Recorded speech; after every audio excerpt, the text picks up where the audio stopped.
Uncle Tom's Cabin, by Harriet Beecher Stowe. Chapter 16. Tom's Mistress and Her Opinions. "And now, Marie," said St. Clair, "your golden days are dawning. Here is our practical, business-like New England cousin, who will take the whole budget of cares off your shoulders, and give you time to refresh yourself, and grow young and handsome. The ceremony of delivering the keys had better come off forthwith." This remark was made at the breakfast table a few mornings after Miss Ophelia had arrived. "I'm sure she's welcome," said Marie, leaning her head languidly on her hand. "I think she'll find one thing, if she does, and that is, that it's we mistresses that are the slaves down here." "Oh, certainly, she will discover that, and a world of wholesome truths besides, no doubt," said St. Clair. "Talk about our keeping slaves as if we did it for our convenience," said Marie. "I'm sure if we consulted that, we might let them all go at once." Evangeline fixed her large, serious eyes on her mother's face with an earnest and perplexed expression, and said simply, "What do you keep them for, Mamma?" "I don't know, I'm sure, except for a plague. They are the plague of my life. I believe that more of my ill health is caused by them than by any one thing. And ours, I know, are the very worst that ever anybody was plagued with." "Oh, come, Marie, you've got the blues this morning," said St. Clair. "You know 'tisn't so. There's Mammy, the best creature living. What could you do without her?" "Mammy is the best I ever knew," said Marie, "and yet Mammy, now, is selfish, dreadfully selfish. It's the fault of the whole race." "Selfishness is a dreadful fault," said St. Clair gravely. "Well, now, there's Mammy," said Marie. "I think it's selfish of her to sleep so sound nights. She knows I need little attentions almost every hour, when my worst turns are on, and yet she's so hard to wake. I absolutely am worse, this very morning, for the efforts I had to make to wake her last night." "Hasn't she sat up with you a good many nights lately, Mamma?" said Eva. "How should you know that?" said Marie sharply. "She's been complaining, I suppose." "She didn't complain. She only told me what bad nights you'd had. So many in succession." "Why don't you let Jane or Rosa take her place a night or two," said St. Clair, "and let her rest?" "How can you propose it?" said Marie. "St. Clair, you really are inconsiderate. So nervous as I am, the least breath disturbs me, and a strange hand about me would drive me absolutely frantic. If Mammy felt the interest in me she ought to, she'd wake easier. Of course she would.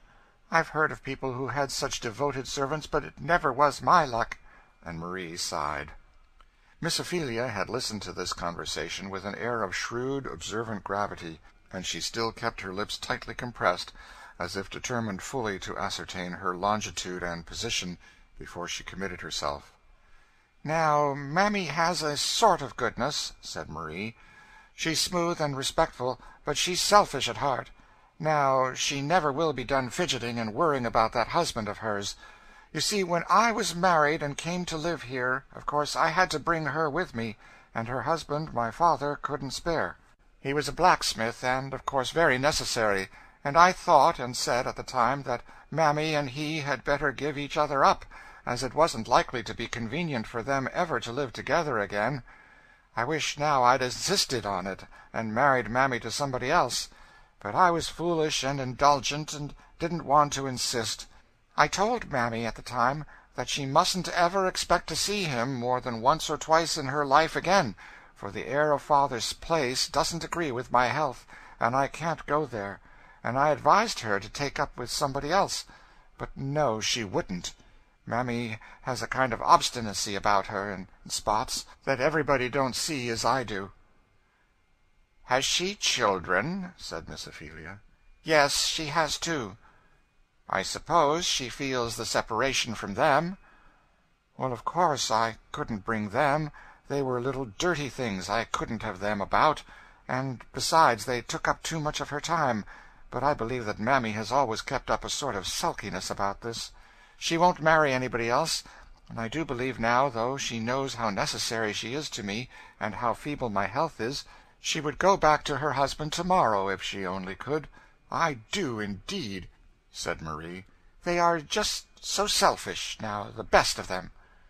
"It's distressing to reflect upon," said St. Clair dryly.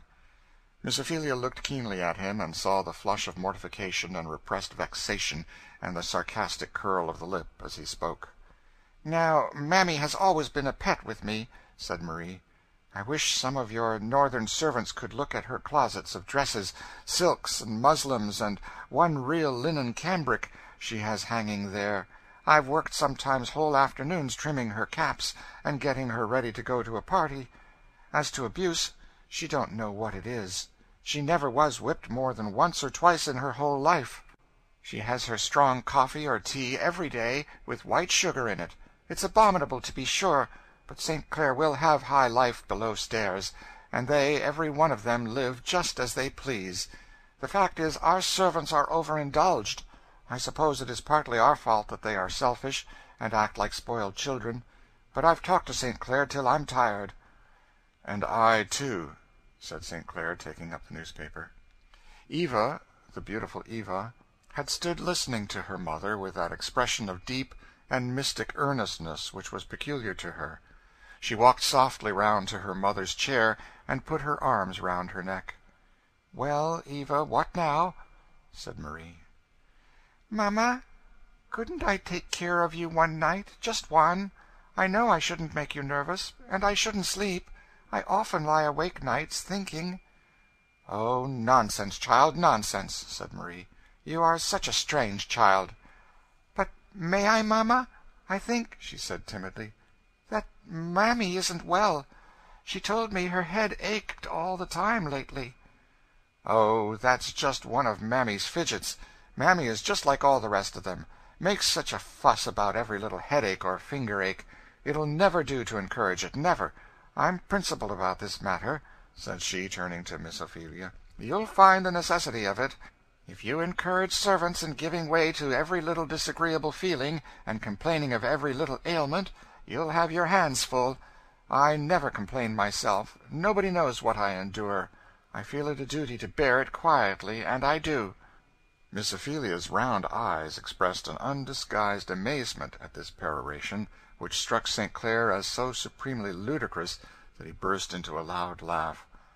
"St. Clair always laughs when I make the least allusion to my ill health," said Marie, with the voice of a suffering martyr. "I only hope the day won't come when he'll remember it." And Marie put her handkerchief to her eyes. Of course, there was rather a foolish silence. Finally St. Clair got up, looked at his watch, and said he had an engagement down street. Eva tripped away after him, and Miss Ophelia and Marie remained at the table alone. "Now that's just like St. Clair," said the latter, withdrawing her handkerchief with somewhat of a spirited flourish when the criminal to be affected by it was no longer in sight.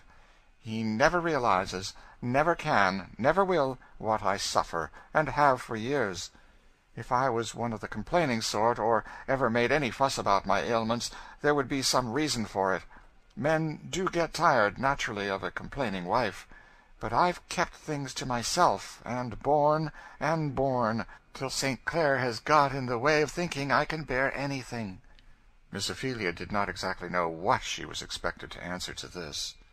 While she was thinking what to say, Marie gradually wiped away her tears and smoothed her plumage in a general sort of way, as a dove might be supposed to make toilette after a shower, and began a housewifely chat with Miss Ophelia concerning cupboards, closets, linen presses, storerooms, and other matters of which the latter was, by common understanding, to assume the direction, giving her so many cautious directions and charges that a head less systematic and businesslike than Miss Ophelia's would have been utterly dizzied and confounded.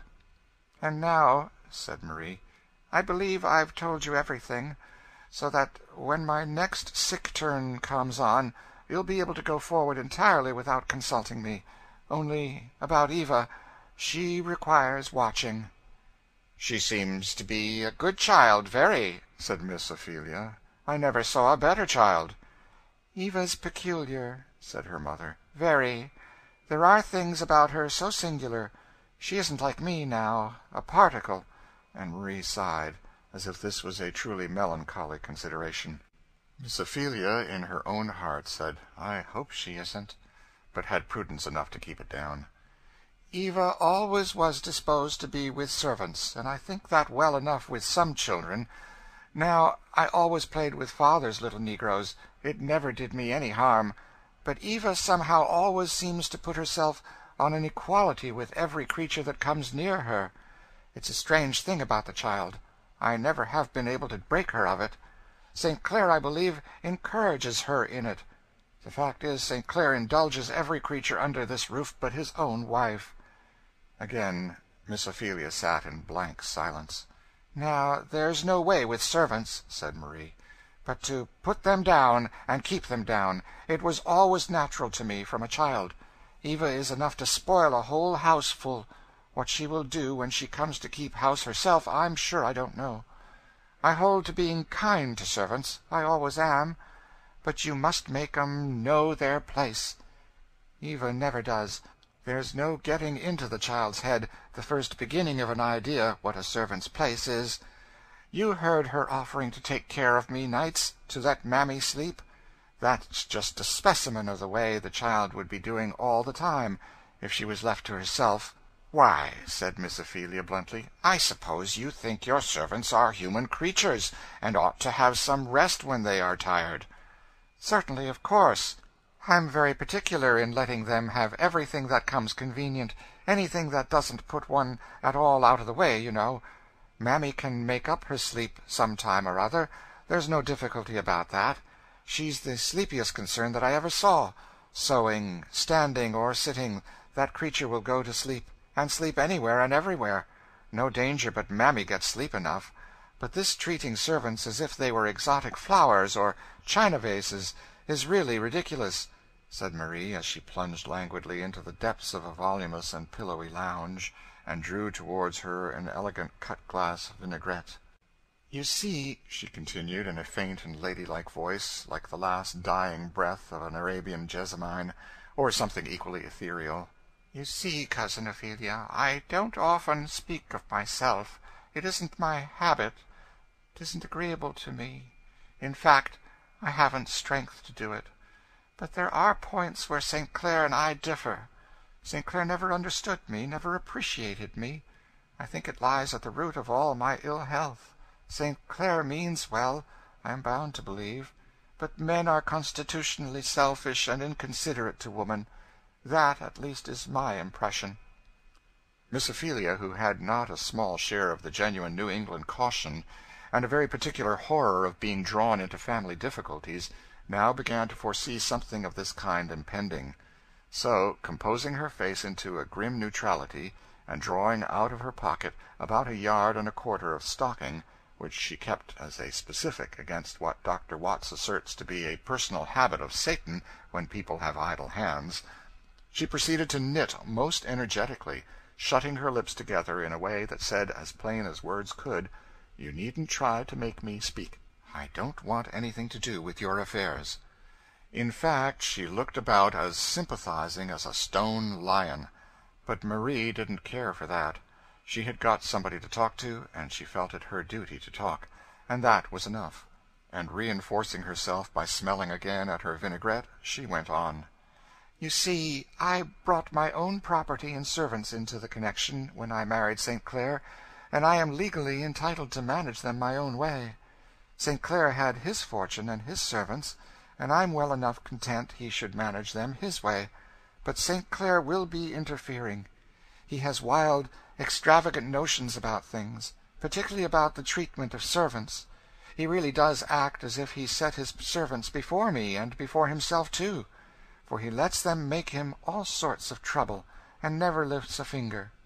Now, about some things St. Clair is really frightful. He frightens me, good-natured as he looks in general.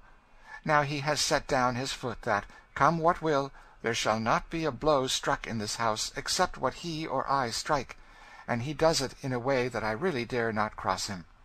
Well, you may see what that leads to, for St. Clair wouldn't raise his hand if every one of them walked over him, and you see how cruel it would be to require me to make the exertion.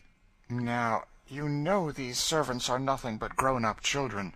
"I don't know anything about it, and I thank the Lord that I don't," said Miss Ophelia shortly. "Well, But you will have to know something, and know it to your cost if you stay here. You don't know what a provoking, stupid, careless, unreasonable, childish, ungrateful set of wretches they are." Marie seemed wonderfully supported always when she got upon this topic, and she now opened her eyes and seemed quite to forget her languor. "You don't know, and you can't, the daily, hourly trials that beset a housekeeper from them, everywhere and every way. But it's no use to complain to St. Clair. He talks the strangest stuff. He says we have made them what they are, and ought to bear with them. He says their faults are all owing to us, and that it would be cruel to make the fault and punish it too. He says we shouldn't do any better in their place, just as if one could reason from them to us, you know." "Don't you believe that the Lord made them of one blood with us?" said Miss Ophelia shortly. "No, indeed not I. A pretty story, truly. They are a degraded race." "Don't you think they've got immortal souls?" said Miss Ophelia, with increasing indignation. "Oh, well," said Marie, yawning, "that, of course, nobody doubts that. But as to putting them on any sort of equality with us, you know, as if we could be compared, why, it's impossible. Now St. Clair really has talked to me as if keeping Mammy from her husband was like keeping me from mine. There's no comparing in this way. Mammy couldn't have the feelings that I should. It's a different thing altogether. Of course it is. And yet St. Clair pretends not to see it. And just as if Mammy could love her little dirty babies as I love Eva.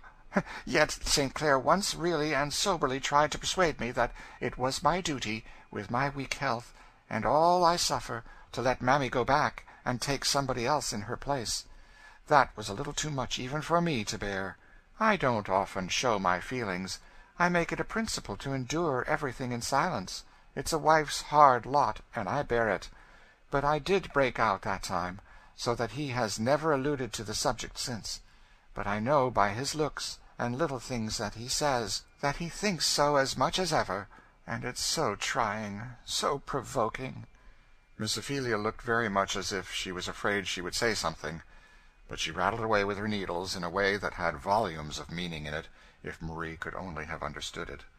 "So you just see," she continued, "what you've got to manage. A household without any rule, where servants have it all their own way, do what they please, and have what they please, except so far as I, with my feeble health, have kept up government. I keep my cowhide about, and sometimes I do lay it on, but the exertion is always too much for me. If St. Clair would only have this thing done as others do." "And how's that?" "Why, send them to the calaboose, or some of the other places to be flogged. That's the only way. If I wasn't such a poor feeble piece, I believe I should manage with twice the energy that St. Clair does." "And how does St. Clair contrive to manage?" said Miss Ophelia. "You say he never strikes a blow." "Well, men have a more commanding way, you know. It is easier for them. Besides, if you ever looked full in his eye, it's peculiar, that eye, and if he speaks decidedly, there's a kind of flash. I'm afraid of it myself, and the servants know they must mind. I couldn't do as much by a regular storm and scolding as St. Clair can by one turn of his eye, if once he is in earnest. Oh, there's no trouble about St. Clair. That's the reason he's no more feeling for me. But you'll find, when you come to manage, that there's no getting along without severity. They are so bad, so deceitful, so lazy." "The old tune," said St. Clair, sauntering in. "What an awful account these wicked creatures will have to settle at last, especially for being lazy. You see, cousin," said he, as he stretched himself at full length on the lounge opposite to Marie, "it's wholly inexcusable in them, in the light of the example that Marie and I set them, this laziness." "Come, now, St. Clair, you are too bad," said Marie. "Am I, now? Why, I thought I was talking good, quite remarkably for me. I try to enforce your remarks, Marie, always." "You know you meant no such thing, St. Clair," said Marie. "Oh, I must have been mistaken, then. Thank you, my dear, for setting me right." "You do really try to be provoking," said Marie. "Oh, come, Marie, the day is growing warm, and I have just had a long quarrel with Dolph, which has fatigued me excessively. So Pray be agreeable now, and let a fellow repose in the light of your smile." "What's the matter with Dolph?" said Marie. "That fellow's impudence has been growing to a point that is perfectly intolerable to me. I only wish I had the undisputed management of him a while. I'd bring him down." "What you say, my dear, is marked with your usual acuteness and good sense," said St. Clair. "As to Dolph, the case is this, that he has so long been engaged in imitating my graces and perfections that he has at last really mistaken himself for his master, and I have been obliged to give him a little insight into his mistake." "How?" said Marie. "Why, I was obliged to let him understand, explicitly, that I preferred to keep some of my clothes for my own personal wearing. Also, I put his magnificence upon an allowance of cologne water, and actually was so cruel as to restrict him to 12 of my cambric handkerchiefs. Dolph was particularly huffy about it, and I had to talk to him like a father, to bring him round." "Oh, St. Clair, when will you learn how to treat your servants? It's abominable the way you indulge them," said Marie. "Why, after all, what's the harm of the poor dog's wanting to be like his master? And if I haven't brought him up any better than to find his chief good in cologne and cambric handkerchiefs, why shouldn't I give them to him?" "And why haven't you brought him up better?" said Miss Ophelia, with blunt determination. "Too much trouble. Laziness, cousin, laziness, which ruins more souls than you can shake a stick at. If it weren't for laziness, I should have been a perfect angel myself. I'm inclined to think that laziness is what your old Dr. Bothram, up in Vermont, used to call the essence of moral evil. It's an awful consideration, certainly." "I think you slaveholders have an awful responsibility upon you," said Miss Ophelia. "I wouldn't have it for 1,000 worlds. You ought to educate your slaves, and treat them like reasonable creatures, like immortal creatures that you've got to stand before the bar of God with. That's my mind," said the good lady, breaking suddenly out with a tide of zeal that had been gaining strength in her mind all the morning. "Oh, come, come," said St. Clair, getting up quickly. "What do you know about us?" And he sat down to the piano and rattled a lively piece of music. St. Clair had a decided genius for music. His touch was brilliant and firm, and his fingers flew over the keys with a rapid and bird-like motion, airy and yet decided. He played piece after piece, like a man who is trying to play himself into a good humor. After pushing the music aside, he rose up and said gaily, "Well now, cousin, you've given us a good talk, and done your duty. On the whole, I think the better of you for it. I make no manner of doubt that you threw a very diamond of truth at me, though you see it hit me so directly in the face that it wasn't exactly appreciated at first." "For my part, I don't see any use in such sort of talk," said Marie. "I'm sure if anybody does more for servants than we do, I'd like to know who. And it don't do 'em a bit of good, not a particle. They get worse and worse. As to talking to them, or anything like that, I'm sure I have talked till I was tired and hoarse, telling them their duty and all that. And I'm sure they can go to church when they like, though they don't understand a word of the sermon, more than so many pigs. So it isn't of any great use for them to go, as I see. But they do go, and so they have every chance. But as I said before, they are a degraded race, and always will be, and there isn't any help for them. You can't make anything of them if you try. You see, Cousin Ophelia, I've tried, and you haven't. I was born and bred among them, and I know." Miss Ophelia thought she had said enough, and therefore sat silent. St. Clair whistled a tune. "St. Clair, I wish you wouldn't whistle," said Marie. "It makes my head worse." "I won't," said St. Clair. "Is there anything else you wouldn't wish me to do?" "I wish you would have some kind of sympathy for my trials. You never have any feeling for me." "My dear accusing angel," said St. Clair. "It's provoking to be talked to in that way." "Then how will you be talked to?" "I'll talk to order, any way you'll mention, only to give satisfaction." A gay laugh from the court rang through the silken curtains of the veranda. St. Clair stepped out, and lifting up the curtain, laughed too. "What is it?" said Miss Ophelia, coming to the railing. There sat Tom on a little mossy seat in the court, every one of his buttonholes stuck full of Cape jessamines, and Eva, gaily laughing, was hanging a wreath of roses round his neck, and then she sat down on his knee like a chip sparrow, still laughing. "Oh, Tom, you look so funny!" Tom had a sober, benevolent smile, and seemed in his quiet way to be enjoying the fun quite as much as his little mistress. He lifted his eyes when he saw his master, with a half-deprecating, apologetic air. "How can you let her?" said Miss Ophelia. "Why not?" said St. Clair. "Why, I don't know. It seems so dreadful." You would think no harm in a child's caressing a large dog, even if he was black, but a creature that can think and reason and feel, and is immortal, you shudder at. Confess it, cousin. I know the feeling among some of you Northerners well enough. Not that there is a particle of virtue in our not having it, but custom with us does what Christianity ought to do obliterates the feeling of personal prejudice. I have often noticed in my travels north how much stronger this was with you than with us.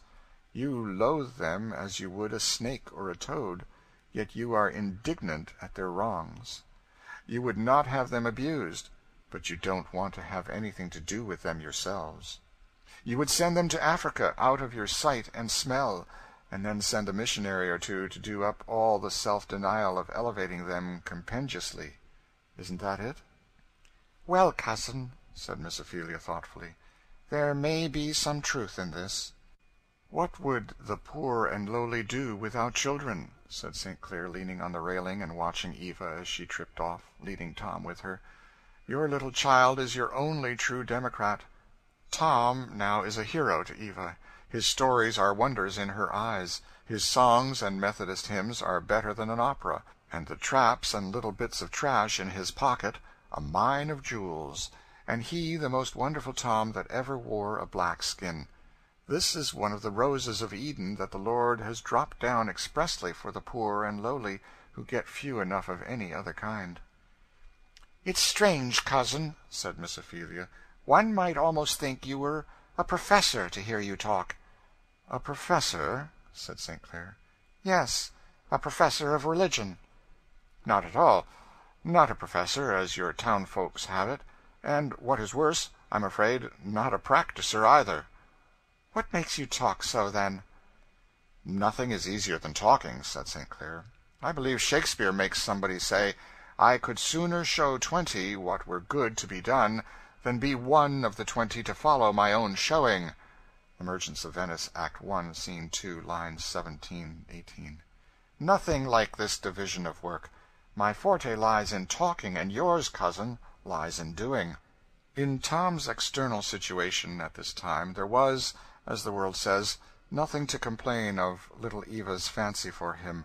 The instinctive gratitude and loveliness of a noble nature had led her to petition her father that he might be her especial attendant, whenever she needed the escort of a servant, in her walks or rides, and Tom had general orders to let everything else go, and attend to Miss Eva whenever she wanted him, orders which our readers may fancy were far from disagreeable to him.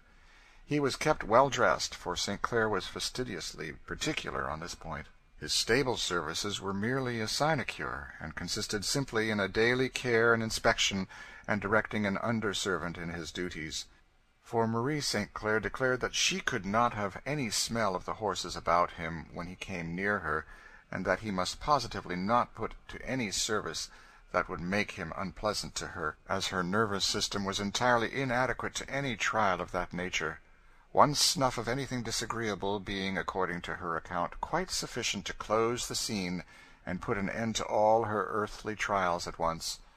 Tom, therefore, in his well-brushed broadcloth suit, smooth beaver, glossy boots, faultless wristbands and collar, with his grave, good-natured black face, looked respectable enough to be a bishop of Carthage, as men of his color were in other ages. Then, too, he was in a beautiful place, a consideration to which his sensitive race was never indifferent, and he did enjoy with a quiet joy the birds, the flowers, the fountains, the perfume and light and beauty of the court, the silken hangings and pictures, and lustres, and statuettes, and gilding, that made the parlors within a kind of Aladdin's palace to him. If ever Africa shall show an elevated and cultivated race, and come it must some time, her turn to figure in the great drama of human improvement, life will awake there with a gorgeousness and splendor of which our cold Western tribes faintly have conceived. In that far-off mystic land of gold and gems and spices and waving palms and wondrous flowers and miraculous fertility will awake new forms of art, new styles of splendor, and the Negro race, no longer despised and trodden down, will perhaps show forth some of the latest and most magnificent revelations of human life. Certainly they will, in their gentleness, their lowly docility of heart, their aptitude to repose on a superior mind and rest on a higher power, their childlike simplicity of affection and facility of forgiveness. In all these they will exhibit the highest form of the peculiarly Christian life, and perhaps, as God chasteneth whom he loveth, he hath chosen poor Africa in the furnace of affliction, to make her the highest and noblest in that kingdom which he will set up, when every other kingdom has been tried and failed. For the first shall be last, and the last first. Was this what Marie St. Clair was thinking of as she stood, gorgeously dressed, on the veranda, on Sunday morning, clasping a diamond bracelet on her slender wrist? Most likely it was. Or if it wasn't, it was something else. For Marie patronized good things, and she was going now in full force, diamonds, silk, and lace, and jewels, and all, to a fashionable church, to be very religious. Marie always made a point to be very pious on Sundays. There she stood, so slender, so elegant, so airy and undulating in all her motions, her lace scarf enveloping her like a mist. She looked a graceful creature, and she felt very good and very elegant indeed. Miss Ophelia stood at her side, a perfect contrast. It was not that she had not as handsome a silk dress and shawl, and as fine a pocket handkerchief, but stiffness and squareness and bolt uprightness enveloped her as indefinite yet appreciable a presence as did grace her elegant neighbor. Not the grace of God, however. That is quite another thing. "Where's Eva?" said Marie. "The child stopped on the stairs to say something to Mammy." And what was Eva saying to Mammy on the stairs? Listen, reader, and you will hear, though Marie does not. "Dear Mammy, I know your head is aching dreadfully." "Lord bless you, Miss Eva, my head allers aches lately. You don't need to worry." "Well, I'm glad you're going out. And here," and the little girl threw her arms round her, "Mammy, you shall take my vinaigrette." "What? Your beautiful gold thing thar with them diamonds? Lor, miss, 'twouldn't be proper no ways." "Why not? You need it, and I don't. Mamma always uses it for headache, and it'll make you feel better. No, you shall take it, to please me, now."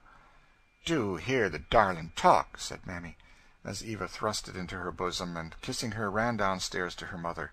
"What were you stopping for?" "I was just stopping to give Mammy my vinaigrette to take to church with her." "Eva," said Marie, stamping impatiently, "your gold vinaigrette to Mammy? When will you learn what's proper? Go right and take it back this moment." Eva looked downcast and aggrieved, and turned slowly. "I say, Marie, let the child alone. She shall do as she pleases," said St. Clair. "St. Clair, how will she ever get along in the world?" said Marie. "The Lord knows," said St. Clair, "but she'll get along in heaven better than you or I." "Oh, papa, don't," said Eva, softly touching his elbow. "It troubles mother." "Well, cousin, are you ready to go to meeting?" said Miss Ophelia, turning square about on St. Clair. "I'm not going, thank you." "I do wish St. Clair ever would go to church," said Marie. "But he hasn't a particle of religion about him. It really isn't respectable." "I know it," said St. Clair. "You ladies go to church to learn how to get along in the world, I suppose, and your piety sheds respectability on us. If I did go at all, I would go where Mammy goes. There's something to keep a fellow awake there, at least." "What? Those shouting Methodists? Horrible!" said Marie. "Anything but the Dead Sea of your respectable churches, Marie. Positively, it's too much to ask of a man. Eva, do you like to go? Come, stay at home and play with me." "Thank you, papa, but I'd rather go to church." "Isn't it dreadful tiresome?" said St. Clair. "I think it is tiresome some," said Eva. and I am sleepy, too, but I try to keep awake." "What do you go for, then?" "Why, you know, Papa," she said in a whisper, "Cousin told me that God wants to have us, and he gives us everything, you know, and it isn't much to do it, if he wants us to. It isn't so very tiresome, after all." "You sweet little obliging soul," said St. Clair, kissing her. "Go along, that's a good girl, and pray for me." "Certainly, I always do," said the child, as she sprang after her mother into the carriage. St. Clair stood on the steps and kissed his hand to her as the carriage drove away. Large tears were in his eyes. "Oh, Evangeline, rightly named," he said. "Hath not God made thee an evangel to me?" So he felt a moment, and then he smoked a cigar, and read the Picayune, and forgot his little gospel. Was he much unlike other folks? "You see, Evangeline," said her mother, "it's always right and proper to be kind to servants, but it isn't proper to treat them just as we would our relations, or people in our own class of life. Now, if Mammy was sick, you wouldn't want to put her in your own bed." "I should feel just like it, mamma," said Eva, "because then it would be handier to take care of her, and because, you know, my bed is better than hers." Marie was in utter despair at the entire want of moral perspective evinced in this reply. "What can I do to make this child understand me?" she said. "Nothing," said Miss Ophelia significantly. Eva looked sorry and disconcerted for a moment, but children, luckily, do not keep to one impression long, and in a few moments she was merrily laughing at various things she saw from the coach windows as they rattled along. "Well, ladies," said St. Clair, as they were comfortably seated at the dinner table, "and what was the bill of fare at church to-day?" "Oh, Dr. G. preached a splendid sermon," said Marie. "It was just such a sermon as you ought to hear. It expressed all my views exactly."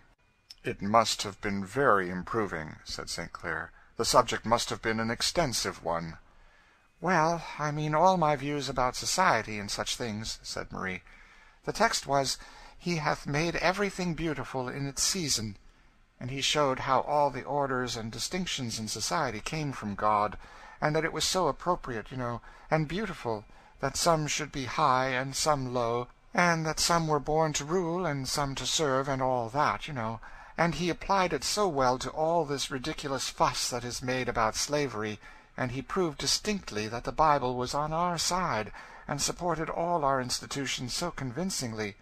I only wish you'd heard him." "Oh, I didn't need it," said St. Clair. "I can learn what does me as much good as that from the Picayune any time, and smoke a cigar besides, which I can't do, you know, in a church." "Why," said Miss Ophelia, "don't you believe in these views?" "Who, I? You know I'm such a graceless dog that these religious aspects of such subjects don't edify me much. If I was to say anything on this slavery matter, I would say out, fair and square, we're in for it, we've got 'em, and mean to keep 'em. It's for our convenience and our interest, for that's the long and short of it. That's just the whole of what all this sanctified stuff amounts to, after all, and I think that it will be intelligible to everybody, everywhere." "I do think, Augustine, you are so irreverent," said Marie. "I think it's shocking to hear you talk." "Shocking? It's the truth. This religious talk on such matters, why don't they carry it a little further, and show the beauty, in its season, of a fellow's taking a glass too much, and sitting a little too late over his cards, and various providential arrangements of that sort, which are pretty frequent among us young men? We'd like to hear that those are right and godly, too." "Well," said Miss Ophelia, "do you think slavery right or wrong?" "I'm not going to have any of your horrid New England directness, cousin," said St. Clair gaily. "If I answer that question, I know you'll be at me with half a dozen others, each one harder than the last, and I'm not going to define my position. I am one of the sort that lives by throwing stones at other people's glass houses, but I never mean to put one up for them to stone." "That's just the way he's always talking," said Marie. "You can't get any satisfaction out of him. I believe it's just because he don't like religion that he's always running out in this way he's been doing." "Religion," said St. Clair, in a tone that made both ladies look at him. "Religion! Is what you hear at church religion? Is that which can bend and turn and descend and ascend to fit every crooked phase of selfish, worldly society, religion? Is that religion which is less scrupulous, less generous, less just, less considerate for man than even my own ungodly, worldly, blinded nature? No. When I look for a religion, I must look for something above me, and not something beneath. Then you don't believe that the Bible justifies slavery, said Miss Ophelia. The Bible was my mother's book, said St. Clair. By it she lived and died, and I would be very sorry to think it did. I'd as soon desire to have it proved that my mother could drink brandy, chew tobacco, and swear, by way of satisfying me that I did right in doing the same. It wouldn't make me at all more satisfied with these things in myself, and it would take from me the comfort of respecting her, and it really is a comfort in this world to have anything one can respect. In short, you see, said he, suddenly resuming his gay tone, all I want is that different things be kept in different boxes.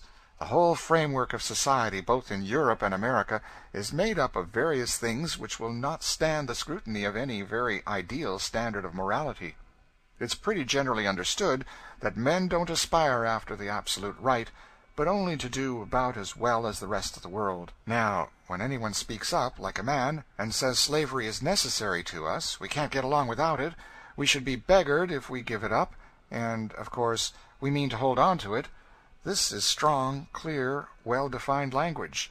It has the respectability of truth to it, and, if we may judge by their practice, the majority of the world will bear us out in it. But when he begins to put on a long face, and snuffle, and quote Scripture, I incline to think he isn't much better than he should be. You are very uncharitable, said Marie. Well, said St. Clair, suppose that something should bring down the price of cotton once and forever, and make the whole slavery property a drug in the market. Don't you think we should soon have another version of the Scripture doctrine? What a flood of light would pour into the church all at once, and how immediately it would be discovered that everything in the Bible and reason went the other way. Well, at any rate, said Marie, as she reclined herself on a lounge, I'm thankful I'm born where slavery exists, and I believe it's right. Indeed, I feel it must be, and at any rate, I'm sure I couldn't get along without it. I say, what do you think, Pussy? Said her father to Eva, who came in at this moment with a flower in her hand. What about, Papa?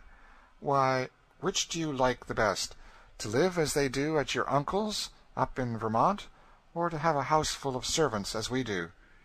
Oh, of course, our way is the pleasantest, said Eva. Why so? Said St. Clair, stroking her head. Why, it makes so many more round you to love, you know, said Eva, looking up earnestly. Now, that's just like Eva, said Marie, just one of her odd speeches. Is it an odd speech, Papa? Said Eva whisperingly, as she got upon his knee. Rather, as this world goes, Pussy, said St. Clair. But where has my little Eva been all dinner-time? Oh, I've been up in Tom's room, hearing him sing, and Aunt Dinah gave me my dinner. Hearing Tom sing, hey? Oh, yes, he sings such beautiful things about the New Jerusalem, and bright angels, and the land of Canaan. I dare say. It's better than the opera, isn't it? Yes, and he's going to teach them to me. Singing lessons, hey? You are coming on. Yes, he sings for me, and I read to him in my Bible, and he explains what it means, you know. On my word, said Marie, laughing, that is the latest joke of the season. Tom isn't a bad hand now at explaining Scripture, I'll dare swear, said St. Clair. Tom has a natural genius for religion. I wanted the horses out early this morning, and I stole up to Tom's cubiculum there, over the stables, and there I heard him holding a meeting by himself, and in fact I haven't heard anything quite so savory as Tom's prayer this some time. He put in for me with a zeal that was quite apostolic. Perhaps he guessed you were listening. I've heard of that trick before. If he did, he wasn't very polite, for he gave the Lord his opinion of me pretty freely. Tom seemed to think there was decidedly room for improvement in me, and seemed very earnest that I should be converted. I hope you'll lay it to heart, said Miss Ophelia. I suppose you are much of the same opinion, said St. Clair. Well, we shall see. Shan't we, Eva? End of chapter 16.